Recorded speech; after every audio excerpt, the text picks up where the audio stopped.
Alright, what's going on, guys? Well, I got back from the gun range a little earlier today.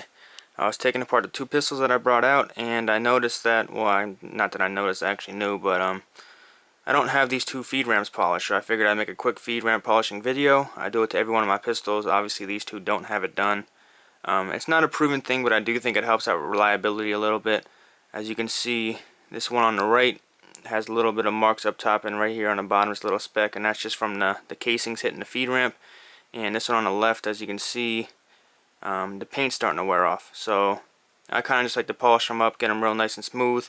I do think it helps out with the bullets kind of just gliding right into the chamber. So let's get this thing rocking and rolling. I don't want to make it too long. Obviously, you'll need you'll need barrels, whatever barrel you want to use.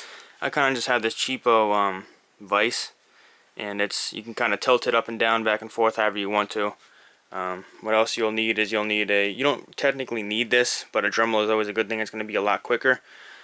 I guess you can, I've seen people who have just use a Q-tip or use like a towel, but it takes a lot more work than just a Dremel. And obviously on the end of the Dremel you're going to need that kind of like the felt tip. I guess I don't even know what it is. I guess it's kind of like a feldish or something. I don't know. You can find the tips at like pretty much any home improvement store or something.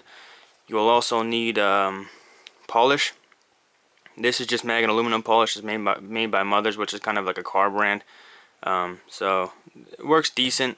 You can get Flitz, which is probably a little bit better. It is a little bit more expensive though. This whole jar I think is like $5. When like a little thing of Flitz is like $12, something like that. Not that big of a deal, but this works fine. This, like I said, it is more so for cars, so you will find it at like your AutoZone, Walmart, stuff like that. Besides that, use some Q-tips, and I have a paper towel over here. Let's get this thing going. I'm gonna try to put this on the tripod and see if we can kind of capture myself doing this a little bit.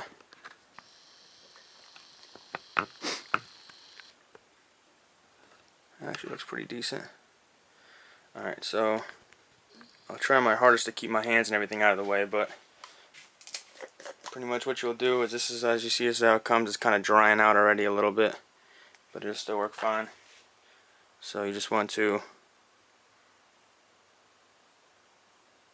take a little bit of that. Kind of rub it on there. Now what you can do is, I know with the Flitz it says that you're supposed to like let it sit for a couple minutes, but I found out that you really don't have to. I think it works the same both ways. But so there's that, and I will let it sit for a couple seconds. Let's see if I can get you a little bit of a better angle here. Alright. And then from here, you can also put a little bit on the tip too, so it goes on somewhat smooth right away. I'm doing it off camera. Oops. Alright, well, here we go.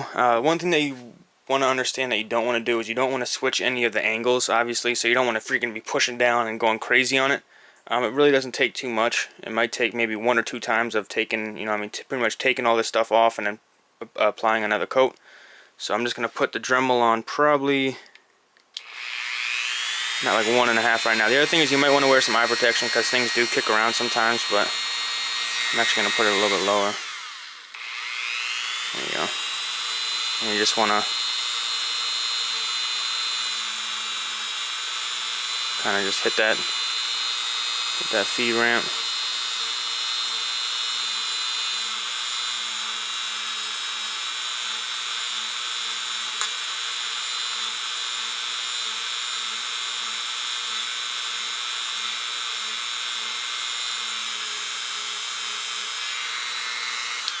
Now, the one on the right, the one that I'm doing now, is actually a Glock barrel. So theirs are pretty much like fully coated. It's not really stainless steel underneath. So you're not going to get it a real shiny, bright, how do you say it, like a stainless finish.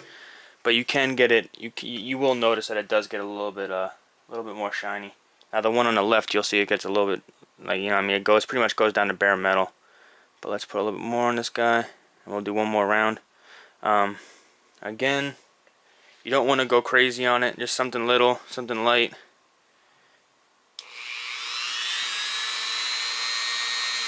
And try not to switch the angles on anything.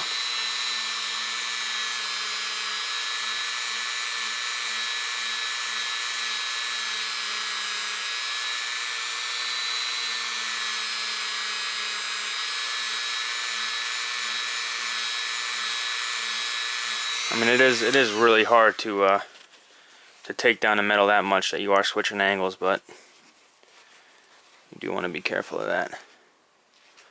Now, you can't see it as good as I can see it, but that actually is looking pretty decent to me. I'll take off the camera after this, after I'm done doing these two, and show you I'm a little bit closer up, but I'm just going to put a little bit more on it and go one more time at it.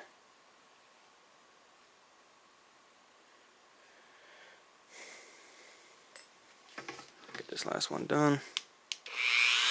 I'm going to kick it up a little bit more and then just literally not even put that much pressure on it at all, kind of just sit it on top.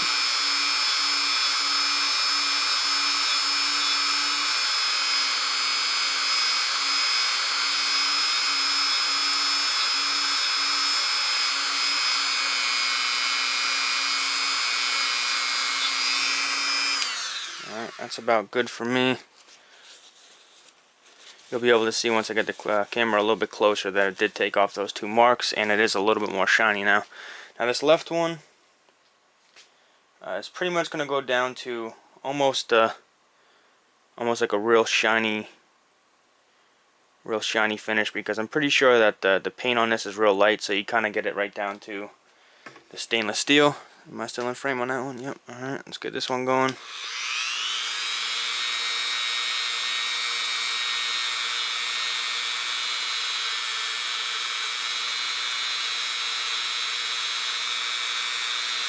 Again, I'm really not putting that much pressure on it at all. I'm kind of just sitting it on top and just working it up and down. That one's looking decent already. A little bit more on it.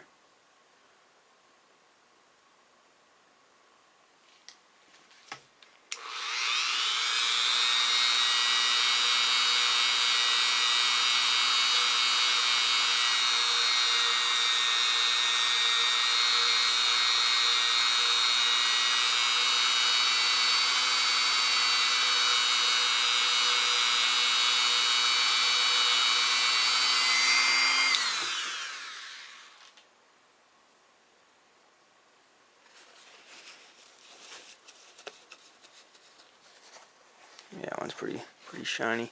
Let me see. I'll go one more on that, guys. You'll be able to tell once I show you a little bit closer that the finish isn't perfect on a feed ramp anyway. So it's a Smith & Wesson barrel, so I guess they didn't do too good of a job at the factory. There's some little bumps on it and everything, but it's not too big of a deal. I'm gonna let this last one sit for a couple seconds. But the Glock one's looking pretty decent, and you can just tell right away just by feeling it. You know, I mean, it feels just a lot smoother than stock, because you are taking off that pretty much that first layer of paint. And obviously, once you paint something, when you paint anything, it's not going to be a real smooth finish. It's always going to have a little bit of bumps here and there. That's just how paint is. So you're just taking all that off. Alrighty, this last one going.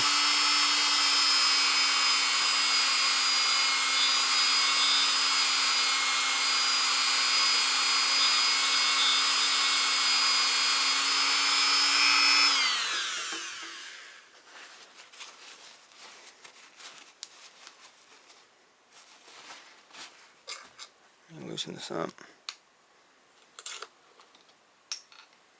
I'll show you these.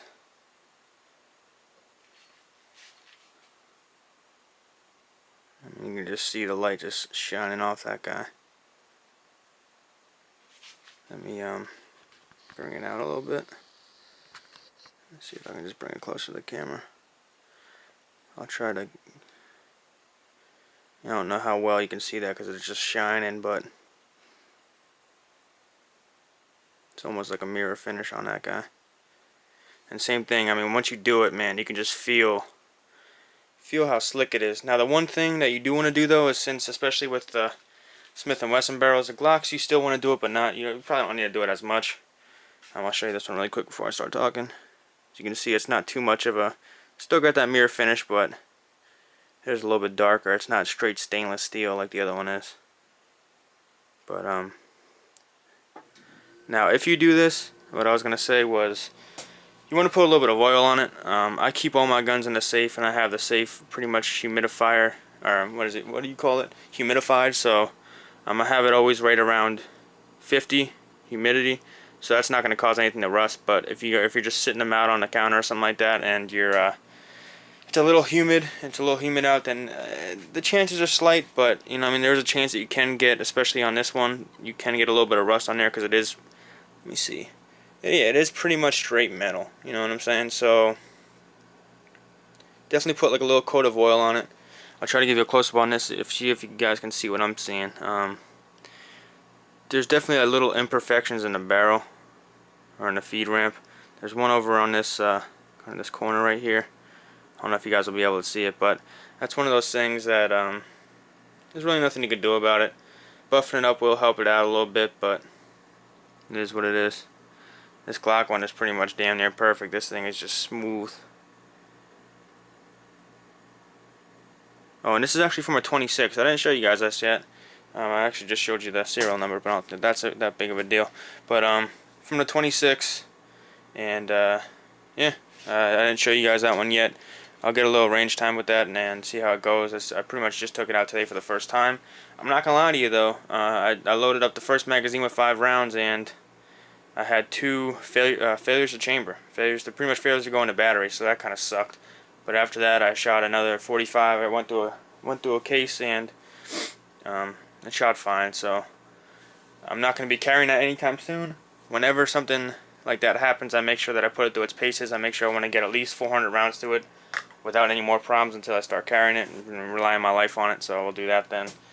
But that's it. I don't want to talk too much. Signing off.